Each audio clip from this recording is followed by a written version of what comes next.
Olá pessoal, tudo bem com vocês? Aqui é o professor Ederson e nessa aula nós iremos falar sobre o movimento uniforme. Nós classificamos o movimento como uniforme quando ele ocorre com velocidade de módulo constante, ou seja, a cada momento, a cada instante em que eu vejo a velocidade do móvel, a velocidade possui sempre o mesmo módulo.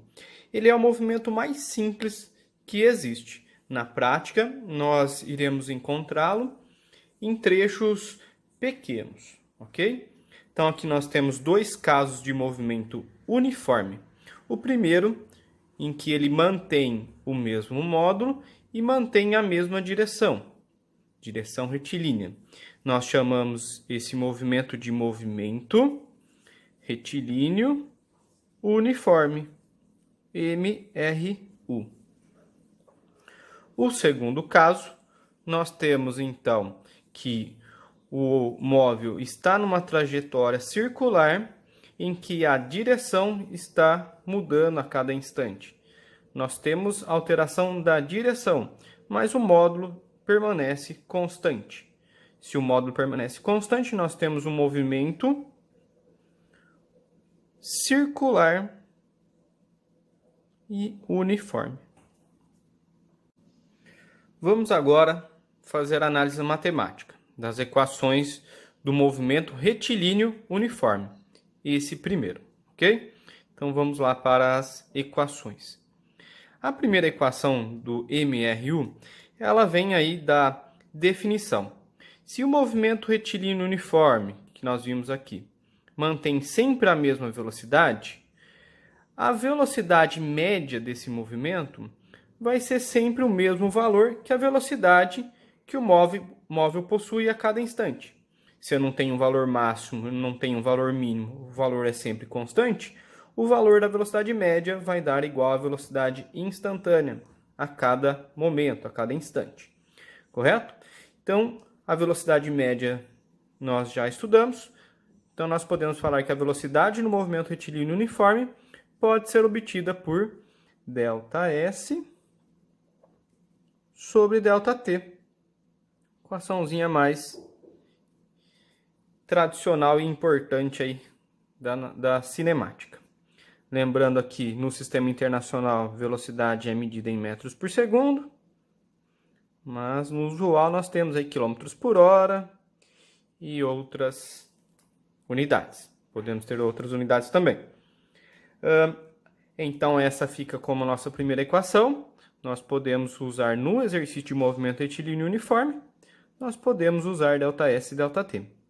A segunda equação, ela vai vir aqui da abertura dessa equação. Então, vamos abrir aqui a equação, o ΔS, em posição final menos posição inicial, e tempo final menos tempo inicial. Se eu estou iniciando a análise do movimento, peguei o meu cronômetro e vou começar a analisar, então o instante inicial do movimento ele vale 0. Multiplicando essa expressão em cruz, coloco 1 no denominador e vou multiplicar essa equação em cruz. Eu vou chegar na expressão S menos S0 vezes 1 mantém S menos S0 e igual a V vezes T. Passando a posição inicial para o outro lado, nós temos a famosa equação do sorvete. Função horária do espaço, ok? Função horária dos espaços.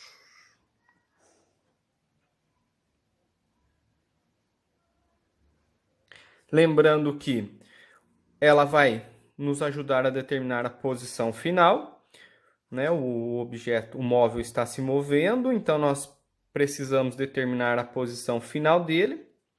Para isso nós devemos saber, né, a posição inicial, que é um valor constante, a velocidade que ele está se movendo, que também é um valor constante, e o tempo, que é uma variável.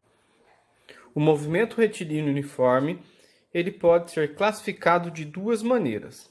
Então, o primeiro caso de movimento retilíneo uniforme é o movimento progressivo.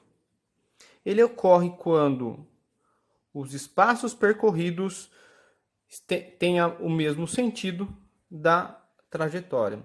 Ou seja, à medida que o tempo passa, o deslocamento desse móvel é um valor positivo. Se eu pegar a posição final, menos qualquer uma das posições que ele já percorreu, eu vou ter um valor de deslocamento positivo. Se o meu deslocamento é positivo, consequentemente, pela equaçãozinha ΔS ΔT, a velocidade também será positiva, ok? Então, o movimento progressivo é aquele movimento que possui deslocamento positivo e, consequentemente, velocidade positiva. Mas o que significa isso mesmo? Significa que ele está se movimentando no mesmo sentido da trajetória. O segundo caso é o movimento retrógrado. No movimento retrógrado, então nós temos que a posição final dele é um valor menor do que a posição inicial. Isso significa que ele está se movimentando em um sentido contrário ao da trajetória. O sentido do movimento é contra o sentido da trajetória. Se você, então, fazer a mesma coisa aqui, nós temos lá um deslocamento, posição final menos a inicial, nós teremos um deslocamento negativo, menor do que zero. Isso vai resultar numa velocidade também menor que zero, ok? Então, apareceu para vocês velocidade menor do que zero, você já pode assumir que o movimento é retrógrado e que o objeto, o móvel, se move contra a trajetória. E para finalizar, análise gráfica. Iniciamos com o gráfico do espaço pelo tempo. O gráfico do espaço-tempo, ele obedece então à função horária dos espaços, o só sorvete. O só sorvete é uma função do primeiro grau, ou seja, o gráfico dessa função é uma reta, ok? Temos então dois casos a serem analisados, o movimento progressivo e o retrógrado, ok? Então, o movimento progressivo, se ele for analisado por meio de um gráfico, ele vai dar uma reta, ok, pessoal? Uma reta crescente, ok? Aqui a gente consegue analisar a posição do móvel e nós vemos que essa posição é crescente, o deslocamento é positivo, ok? E do outro lado aqui nós temos o tempo, deslocamento positivo e o tempo sempre positivo. Nós temos aqui um caso de velocidade também positiva e progressivo. O movimento retrógrado, ele é representado por um gráfico cuja reta ela é decrescente, ok? Você pode olhar aqui no eixo Y, né?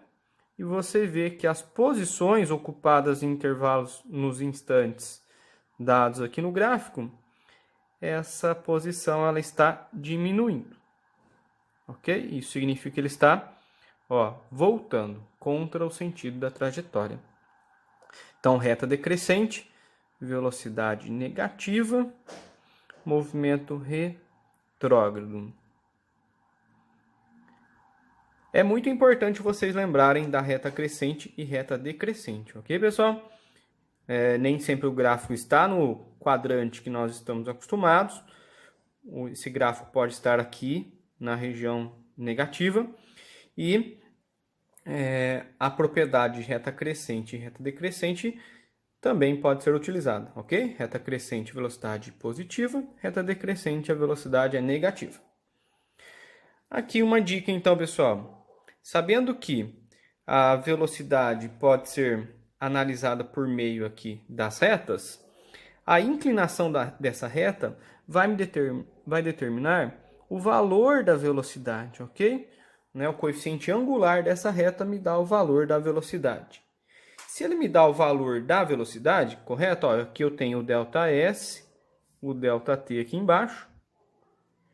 Então, a inclinação dessa reta me dá o valor da velocidade.